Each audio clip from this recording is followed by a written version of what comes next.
What's going on, Cougar Nation? I'm Dave Dimley, accompanied by the assistant coach of the women's soccer team, Ben Kurtz. How's it going? Good. How about you? Pretty good, pretty good. This will be our first edition of this year's 2025 Women's Soccer Coaches Weekly. So let's get it under. Let's do it. All right, first thing coming up.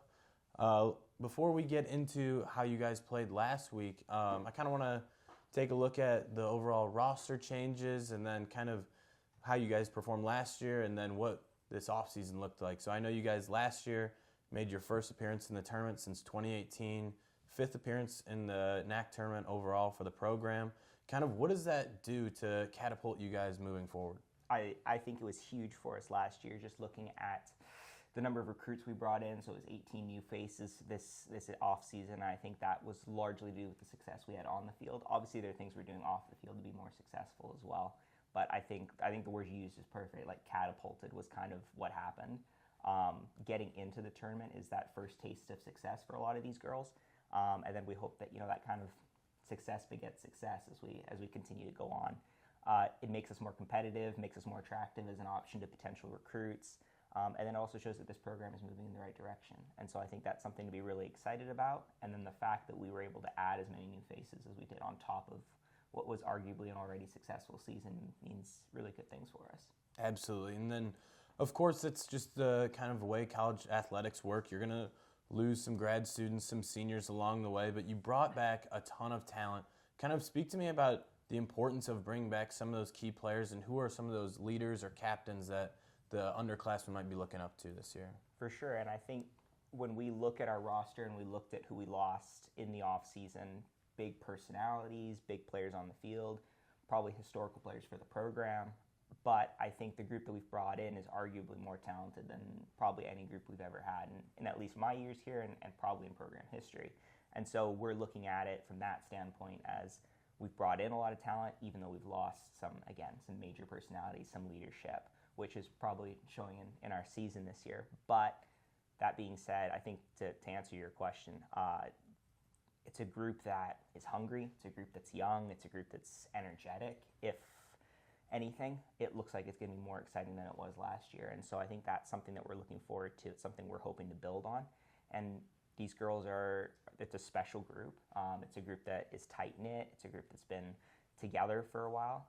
And I think we've got some nice leadership coming out of this sophomore class. Like we've got Elle Wheelock, all-conference defender.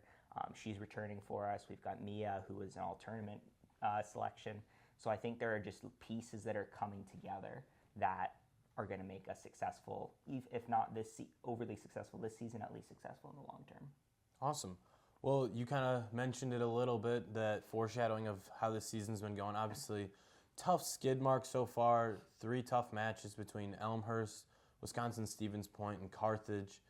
Kind of give me the rundown overall. It looked like there was some semblance of progression throughout those 3 games, but obviously the box score doesn't fully tell the whole story. So give me a little bit of a rundown as to what the differences were. Yeah, I think we were optimistic. I think we were also realistic about where our squad would be this year, which is why we picked the tough non-conference schedule that we did, playing a bunch of new teams that we haven't played in years, some that the program have never played. And even looking at our scrimmages, we've added teams like Wheaton to the schedule. We added a Judson to the schedule, both really competitive programs, historical programs in their conference, and we competed against these teams. But I think, when people take a look at the box score, they look at shots, they look at goals, and they're like, well, they weren't even in the game. And I think, it doesn't tell the whole story. I think we were competitive in a bunch of those games. I think we had chances to change the momentum of the game.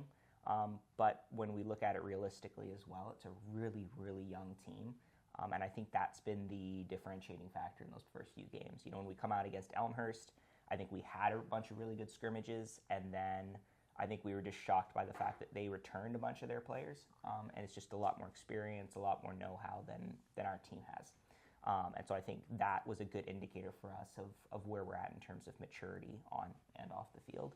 And then the next few games, we saw a lot of progression, a lot of things that we liked. We're keeping the ball better, we're finding channels, we're finding people to feed, we're creating goal-scoring opportunities, and I think that last little piece is just going to have to come with time. And, it's tough for us as coaches to say, trust the process, have that patience, because we want that instant result. We want that instant gratification.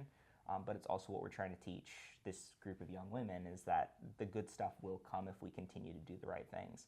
And so I think when we look over the last few games, and yeah, we've got more tough games in non-conference as well, but when we look over the last few and where we've gone, what we've done, how we're progressing, we're pleased with how it's going. And also, again, we take a step back with some perspective and say that it's a young squad, almost 30 freshmen and sophomore, completely outnumber our upperclassmen. And so when we look at the squads of other teams that we've played who are returning a bunch, it makes sense where we're at right now. And so we're not overly concerned with the results, but we are getting there in terms of the performance. Understandable, yeah. I think one of the other things when we kind of take a look at those box scores too, maybe not so much the shots on goal. Obviously, we mentioned a little bit of struggles in that department, but the other thing I want to talk about is the keeper situation. You guys have trotted out 3 different keepers in those 3 games. Naomi Gonzalez, that freshman, taking a brunt of those minutes, but what are you guys looking for out of those 3 players? I think a few different things. We're looking for leadership along that back line. That was something that Brooke brought a lot of last year, a really big voice and commanding voice, giving us some semblance of authority last year. And so when we brought in Naomi, who's an extremely talented goalkeeper, and we still have Caitlin, who is also an extremely talented goalkeeper, we have 3 people who are very talented shot stoppers, very talented at what they do. And then it's just a question of who's going to go that extra mile in terms of giving us that leadership. There's a piece of it as well that is just all of them are kind of growing into the role they're going to have this year. And I would be lying if I said we know exactly what that role is going to be like for the 3 of them. But we're also of the mindset that we want them to continue to train at a level that makes the other 2 better, and it also prepares them for the moment that they're called to go in. And I think it's been really nice to be able to rotate, to be able to see them in different situations, and to see how they're going to respond to different types of pressure, how they're going to respond to different types of shots, different types of teams. And so it's given us a lot to think about, a lot to mull over as we continue the off-season or the non-conference schedule, but then also as we continue into the conference season as well. Absolutely. Well, you kind of mentioned that conference schedule coming up. You still got a little under 2 weeks left. What would you hope to see in the last bit of non-conference games before you get into that action? Effort is our bare minimum, and I think that's something we talked about after all 3 games was something that we kind of always try to touch on is where's our effort, where's our intensity, and where's our energy. And so as we gear up for that conference, we want to make sure that we're doing at least the bare minimum, which is giving that effort and bringing that energy that sometimes is admittedly really tough to bring. It's a hot day, or sometimes it's freezing here in Chicago. I get it. But I think there's something that we want that to be the standard that we're setting for ourselves. And then obviously there are pieces to it. We want to figure out who is our first string goalkeeper. We want to figure out what our starting lineup looks like. We want to figure out what those subs are looking like coming off the bench. And that's on us as coaches to try to figure it out. And we'll bear the brunt of the results and how things are going because we're also experimenting just as much as we're trying to learn a lot about how this team functions and what gets them going. And that's been something that's a little bit of a learning curve for us with that big freshman class is lots of them have had different types of coaches, had different types of coaching. Even our sophomore class hasn't had a ton of time to interact with us besides this last year. And so trying to figure out how to communicate with them, how to get them motivated, how to get them to play the way that we want to play, which is going to take some time. Again, takes a little bit of patience and a little bit of grace as well to realize that we're not going to get there instantly. Absolutely. And I think before we kind of wrap things up, we'll reel it back into a little smaller scope. You got 3 matches coming up this week. I won't force you to look too far ahead, just a couple hours from now, playing Dubuque. This will be your last home game from that big stretch to start the season. What are you guys looking for in this match against Dubuque? I think one of the goals we set for ourselves was to make Concordia Stadium a fortress and a really tough place to go. And so I think that's what we're looking to do against Dubuque before we go on the road for these next few non-conference games, to make it a place that teams don't want to come to, teams don't want to travel to, and that we make it really hard for them. And so that's kind of our first stipulation against Dubuque, and we've made it really clear to the girls. No matter what the result is, we're going to make it really tough to score against us and really tough to get a result against us here at home. The effort and energy needs to remain the same that we've seen in the past few games.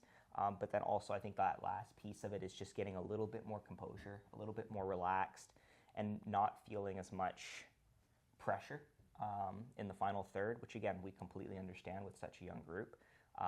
But I think there's pieces of it where we're like, this is kind of where we're going to start to see a lot of changes and a lot of growth from our girls as well. Awesome. Well, I wish you luck in defending that fortress today.